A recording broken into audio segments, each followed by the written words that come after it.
Our partner for this episode is Carl Treen and Food Forest Card Game.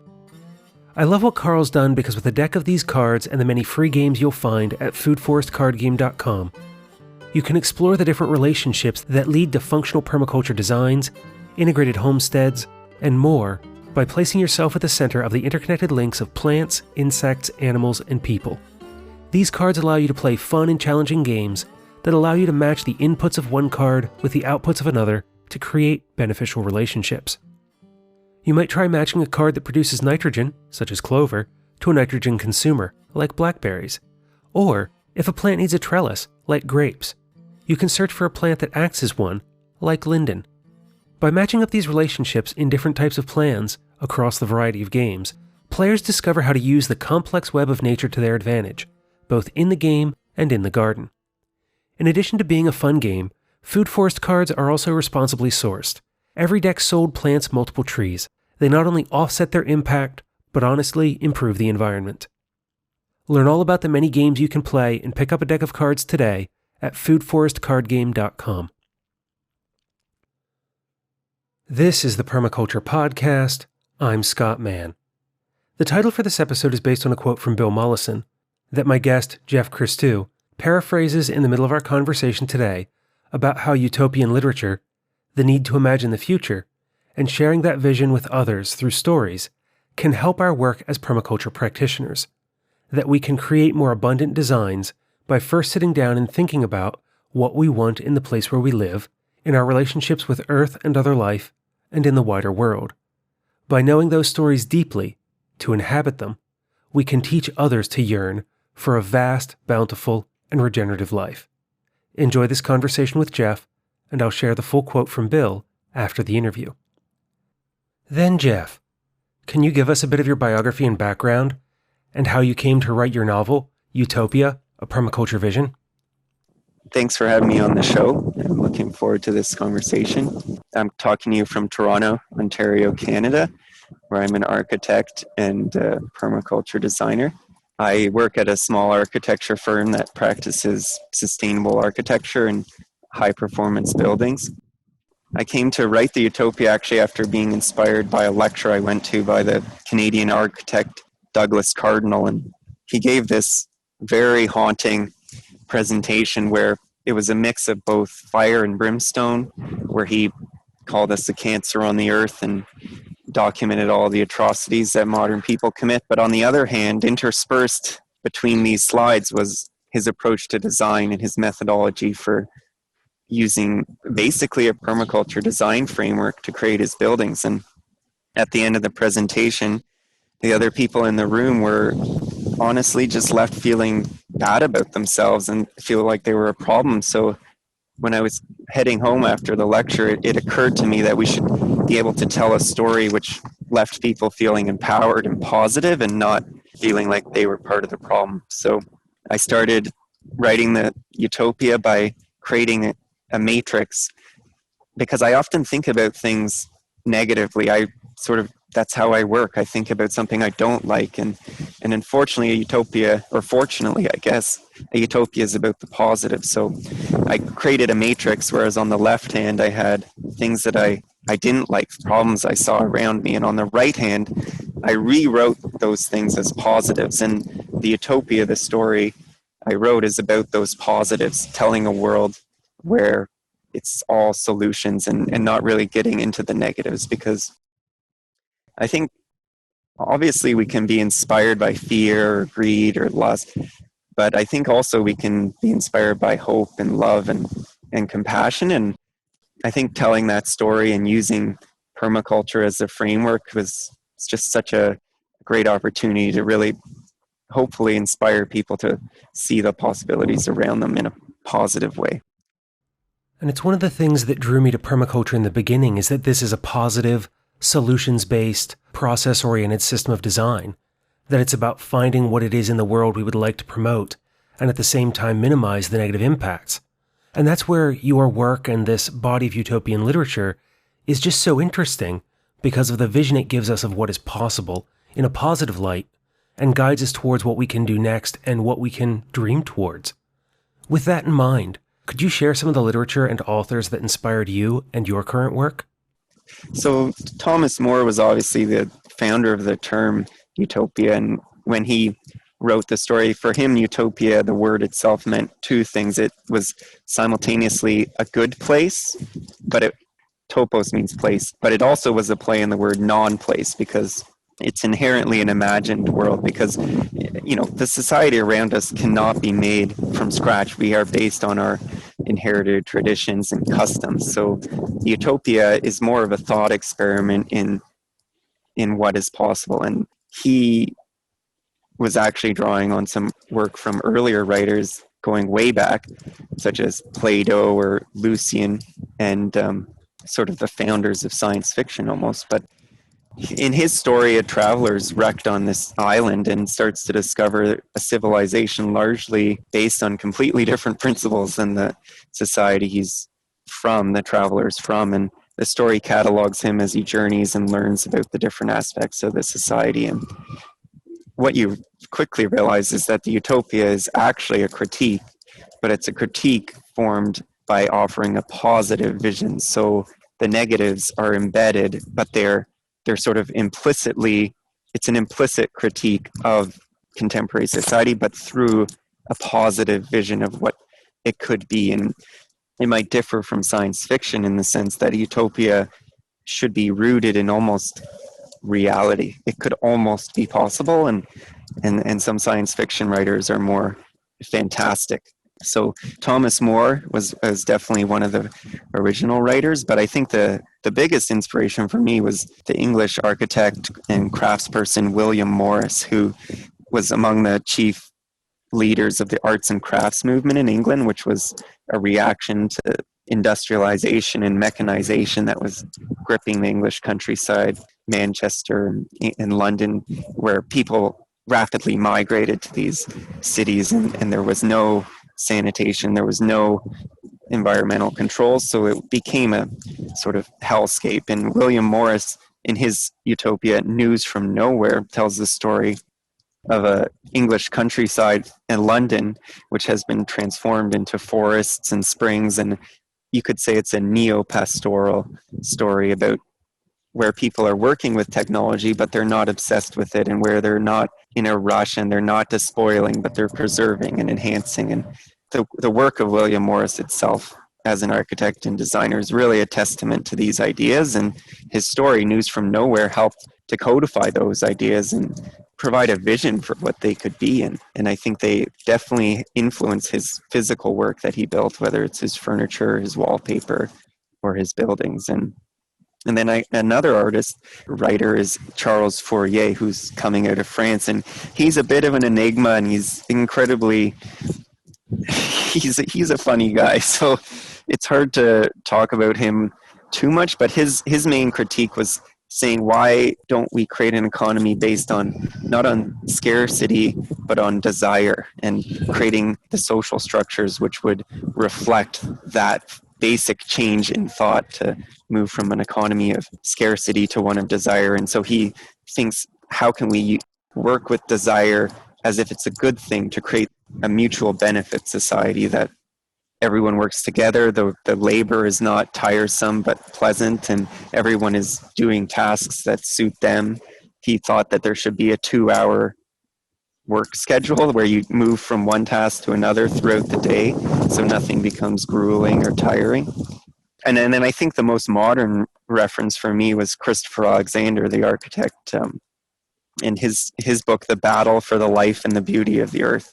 And this tells the story of his work on a university campus in Japan, and how his approach to try to use subtlety and finesse to sort of work in a way that supports life was always being met with this is what he calls the two systems, always being met with this process for efficiency, for money, for profit, for size, for speed, and how these two forces are constantly battling.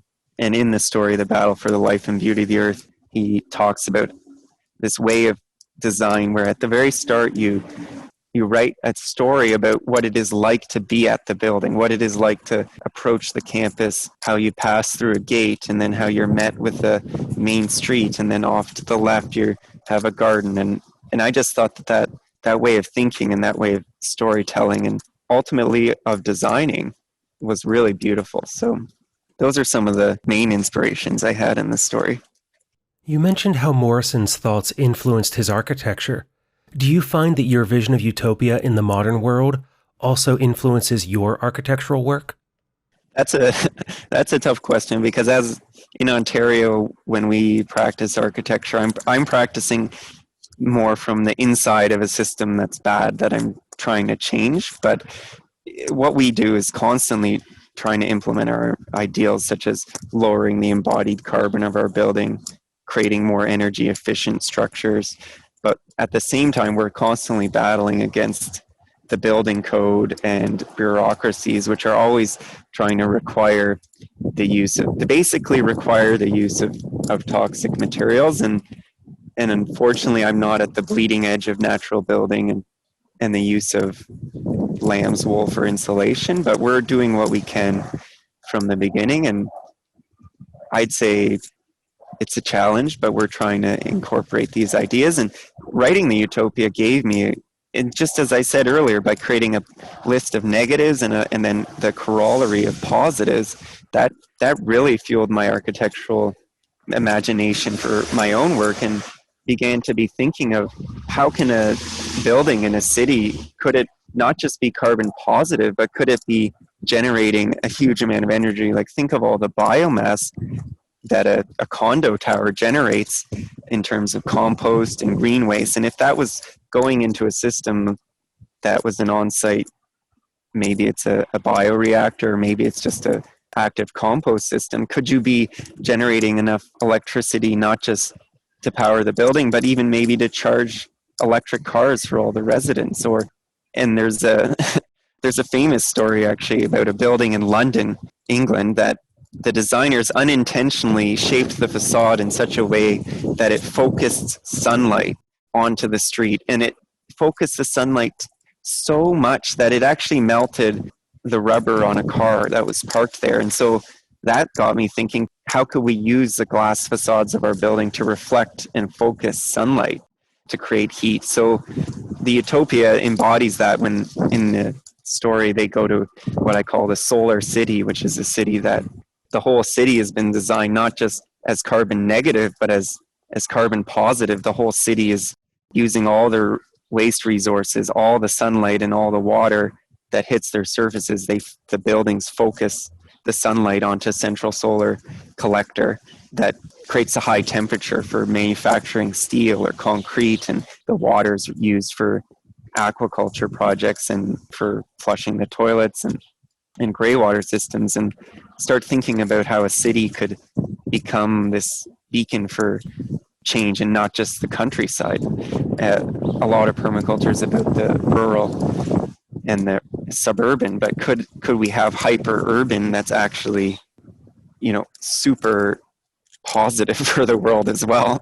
Because people that live in condos have the lowest carbon footprint anywhere. And there's stories of people moving to the countryside from New York, let's say, and where they drove no kilometers and they walked everywhere, and then they moved to the countryside and they realized they're driving 50 miles a day. They have huge electrical bills now for their house. And I think writing the Utopia helped me really question these sort of ideas and think about how, from an architectural perspective, you could just totally turn the paradigm on its head. Like, right now, condos will lose their heat.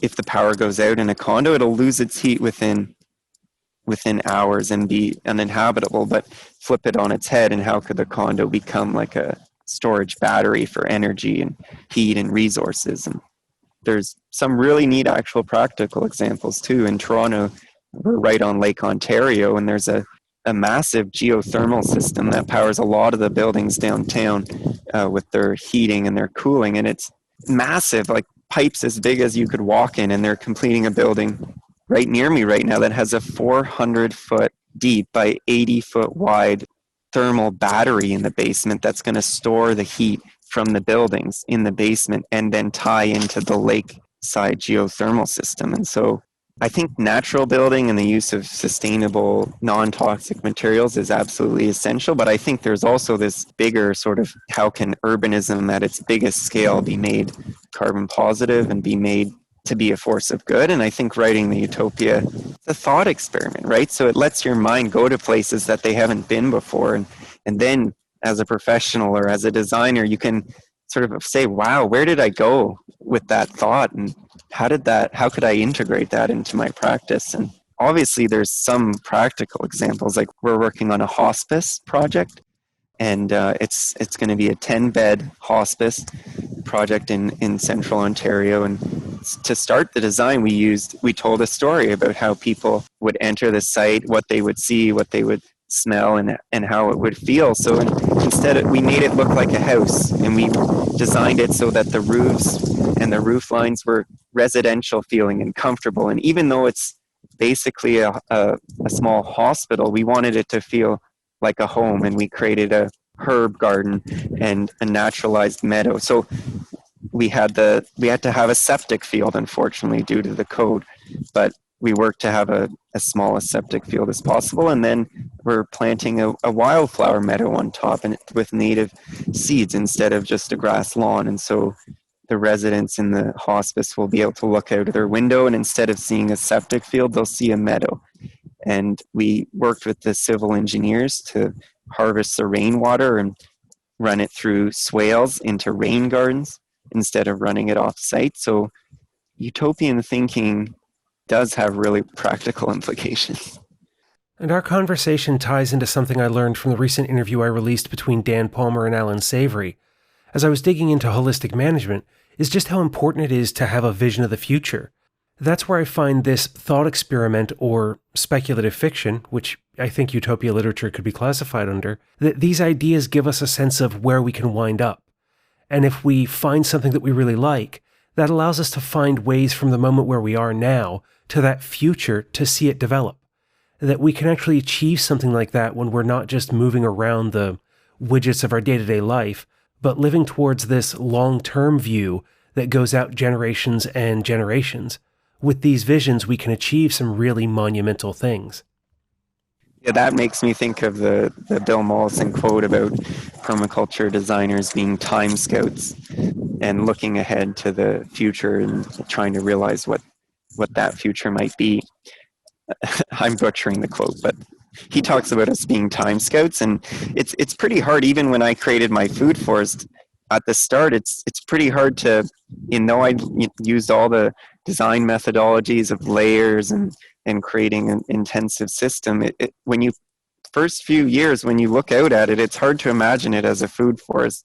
And a lot of people were, I don't want to say laughing at me, but they were laughing at the fact that my food forest, the thing they could see the most were the stakes that I used to mark the trees, not even the trees. But seeing that realized is obviously, it takes some trust. And the other side is to go into a negative direction a bit is the dystopias, that's probably one of the most common and popular fictions out there, where it sort of takes what's wrong with the world right now and then imagines how it could get even worse. And any utopian or permaculture fiction is going to be struggling against that sort of overriding cultural tradition of the dystopia. But yeah, when I go to the Black Oak Savanna in High Park, which is a remnant of the old forest that used to be growing all over Ontario, that's where I get a vision of what the future could be, even though it is the distant past, is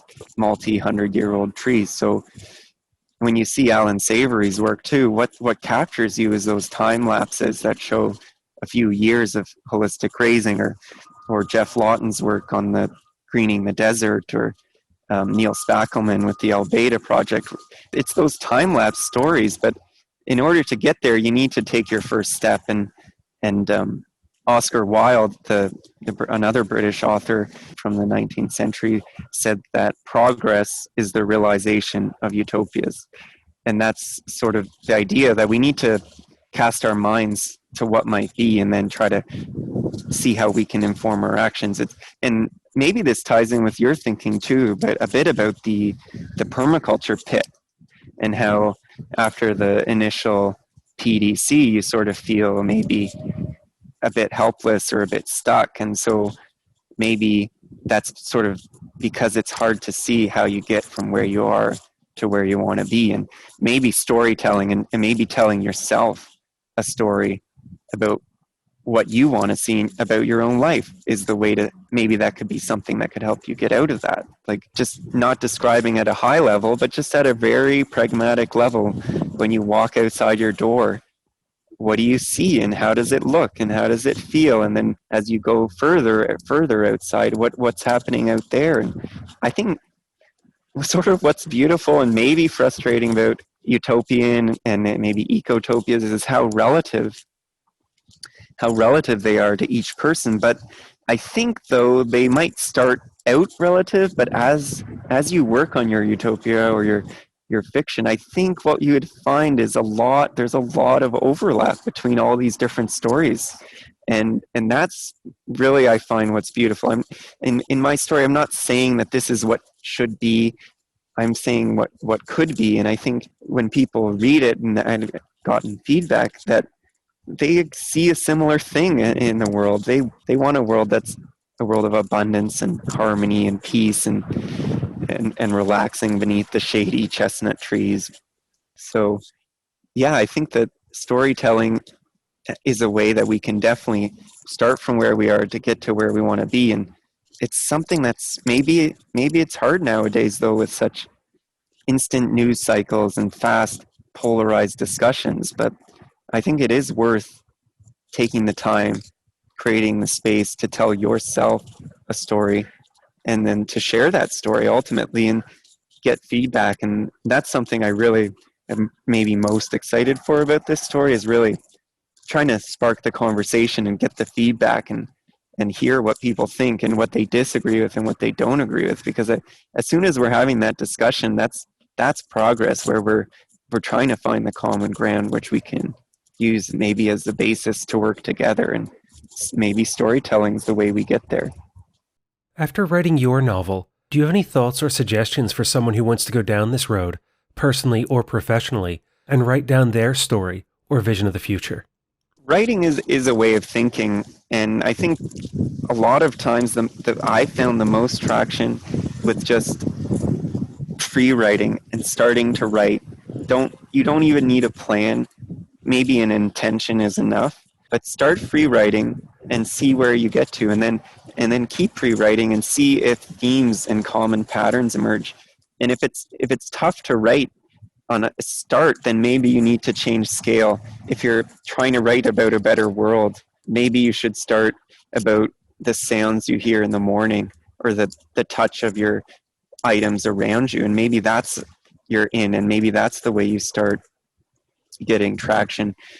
When we're designing a building, you could look at the building from a site perspective. You could look at it from the floor plan, but you could also look at it from the door handle, or you could look at it from the material of the walls or the flooring. And maybe if you can't think of your site strategy, maybe you need to switch scales and think of something more tactile, more emotional. And so I think my first advice would be to start free writing and just see what themes emerge that might interest you. And by free writing, I mean just sitting down with a pen and a paper or on your computer and start telling a story and see where it goes. And don't have judgments about it. And just the next day do the same thing. And I did that with some of my initial stories. And after doing that for many days, there became these themes that emerged that I started to realize were overriding my interest in paths and the traces we leave behind. For instance, I couldn't have told you about that before I had done all that writing. It emerged out of something. And then my second advice would be to change scales until you gain momentum, and then use that as the carriage and drive yourself forward in your creative. Whether it's a story or a dance or a song, think of what scale you want to work at. And if it's not working, change the scale. And with the Utopia, I tried to create a story that would convey the scents, the smells, the textures, the sounds of a world where permaculture was implemented. And for me, that was was to tie in with the emotional or the aesthetic, to to sort of talk about the beautiful things and to keep moving, because the human mind is designed to listen to stories. It fills in the blanks, and it wants to hear stories. It wants to enter a world.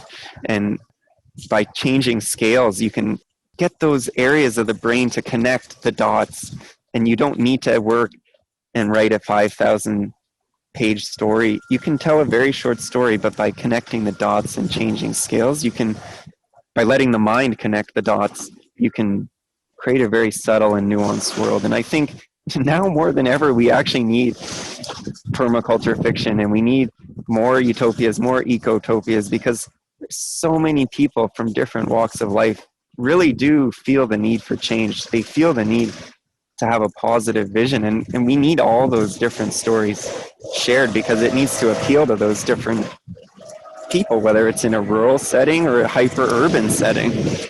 And I think about the importance of stories from different cultures as well, because of what's informed because of the country and place that we come from.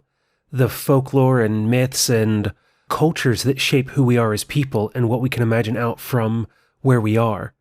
And that the more we're able to share these ideas and communicate them from more diverse backgrounds, the smaller the world becomes and the more we can find what we have in common, even if, in the moment, it seems like we have nothing that we could share.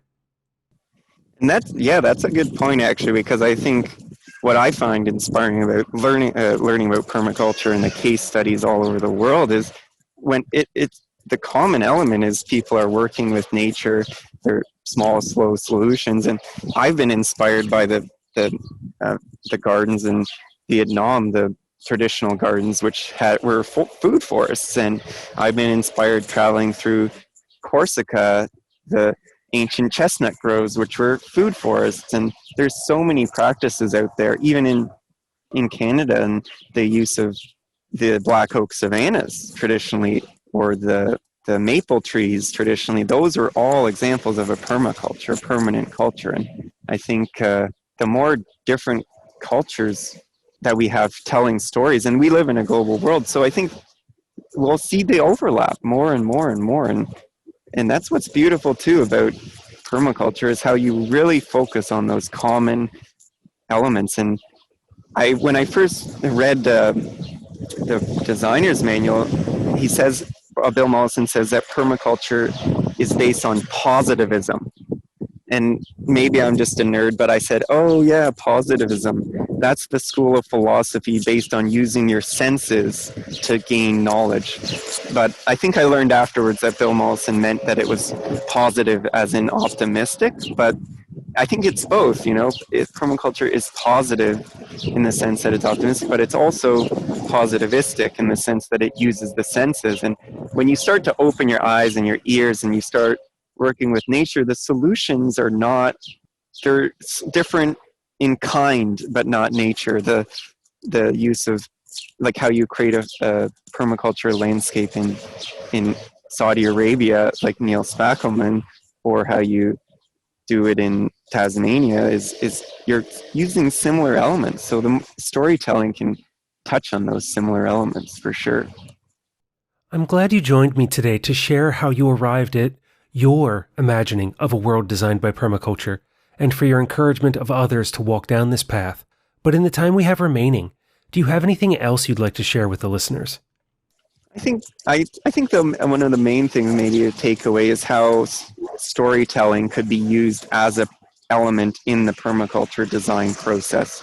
We might do a zones analysis, we might do a slopes analysis, but I think there's a huge space for not just a questionnaire about what people want, how many people are living on the site, but for people to tell themselves stories about what they want the experience of their permaculture site to be, from a perspective of a visitor, from a perspective of themselves, at different scales, at different time periods. And that could be one of the essential layers that we add to our design process, is the use of narrative and storytelling. And I guess the other thing I'd like to say is I just think there's so much opportunity for this genre of permaculture fiction. It's just screaming for more stories to be told about a world where people work with nature. And if the last thing I say is I want to encourage people to take up this challenge and help to spread this stories, because I think I was thinking about this as being necessary last year, but now we're in the midst of a global pandemic that's changed basically many of the foundations of our lives. And we need these stories that are hopeful, and we need these stories they were part of the solution before, and now they're only more relevant, and it's only more essential that we tell these hopeful stories, because we have everything to lose and everything to gain. And I think it'd be great to be able to eventually have a library full of permaculture fiction from bioregions all around the world and from different perspectives. And I hope everyone can do their part in telling their story. Well, thank you for that, Geoff, and for joining me today on this episode of the Permaculture Podcast. Thanks, Scott, and keep up the good work. And that was Geoff Christou. You can find his work and pick up an e-copy of his novel at permacultureutopia.com. As I said in the beginning, the title for this episode is based on a quote from Bill Mollison, the text of which is, "When we design, we are always building for future floods, future fires, future droughts, and planting a tree a few inches tall that will be future forest giants, throw future shadows. Future populations will need future soils and forest resources, shelter, security. So someone needs to range ahead in time, scout out the next century. We are not daydreaming, we are time scouts." Each of us can contribute to this act of scouting the future by taking those thoughts we have of what could be, of what might be, and what we can imagine, and putting them down somewhere where they can be shared. Though Geoff and I spoke about the idea today in a novel, any form of art, whether painting or play, can share what is possible. So I'm wondering, do you have any examples of permaculture art? I'm interested in hearing about any form of literature, short stories, paintings, photographs, really any media that might inspire the imagination. If you have something like this floating about in your own collection, please send me an email with the subject, Permaculture Art. If you'd be interested in a workshop on storytelling for design, please get in touch and I'll put you on the mailing list for the upcoming class, show@thepermaculturepodcast.com. As Geoff mentioned during the interview, I've been exploring the idea of the permaculture pit and how each of us can move through the period of inspired uncertainty that follows a permaculture design course. If you find yourself in this place and are looking for resources, opportunities, and ideas that can help you take your next steps, I'm here to help. You can schedule an informal conversation with me to discuss whatever you're working on at calendly.com/permaculture/meandering. If you're working on a permaculture design, homestead, or other work and would like me to bring my decade of experience and training to your project, you can schedule a 30 or 60-minute consultation at calendly.com/permaculture. You'll find links to both of those and more in the show notes. Until the next time, tell the stories that share your vision of the future while taking care of Earth, yourself, and each other.